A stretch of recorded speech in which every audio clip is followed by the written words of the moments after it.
Ölüm yaşadığımız həyatın reallığıdır. Hər insan doğulur, yaşayır və vaxtı çatanda bu dünyadan köçür. Lakin heç kim necə öləcəyini, bu dünyadan necə ayrılacağını öncədən bilə bilmir. Ölümün ən şərəflisi isə vətən uğrunda şəhid olmaqdır. Çünki şəhidlərin adı xalqın yaddaşına, yaşadığı ölkənin tarixinə qızıl hərflərlə yazılır. Ona görə də şəhidlərə heç zaman ölüb deyilmir. Adını tarixə yazdırıb, vətəni üçün canından keçən igidlərimizdən biri də şəhid əskər Abdullayev Elvin Elçinoğludur. Elvin 2003-cü il may ayının 23-də Neftçala rayonunun Bankə qəsəbəsində anadan olmuşdur. Uşaqlığından yaşadığı qəsəbədə hər kəsin hörmətini qazanan Elvin, ürəyinin təmizliyi, mərhəməti ilə seçilərmiş. Bankə qəsəbəsi 2 saylı tam orta məktəbdə təhsil həyatına başlayan Elvin qısa müddət ərzində oxuduğu məktəbin sevimlisinə çevrilir. Müəllimlər Elvini harda görsələr onun keyfini soruşar.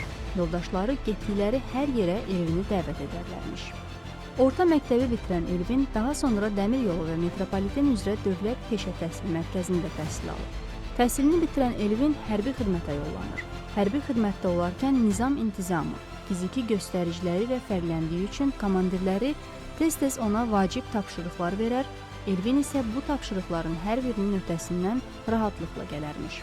Elvin 2022-ci il sentyabrın 13-də Ermənistan Silahlı Qüvvələri tərəfindən törədilən geniş miqyaslı təxribatın qarşısının alınması zamanı şəhadətə ucalır. Nəşi 14 gün neytral zonada qaldıqdan sonra doğulduğu Bankə qəsəbəsinə göndərilir. Ölümündən sonra Azərbaycan bayrağı ordeni və Vətən uğrunda medalı ilə təltif edilir. Şəhid Abdullayev Elvin Elçinoğlu Neftçala Şəhidlər Xiyabanında dəfn edilir.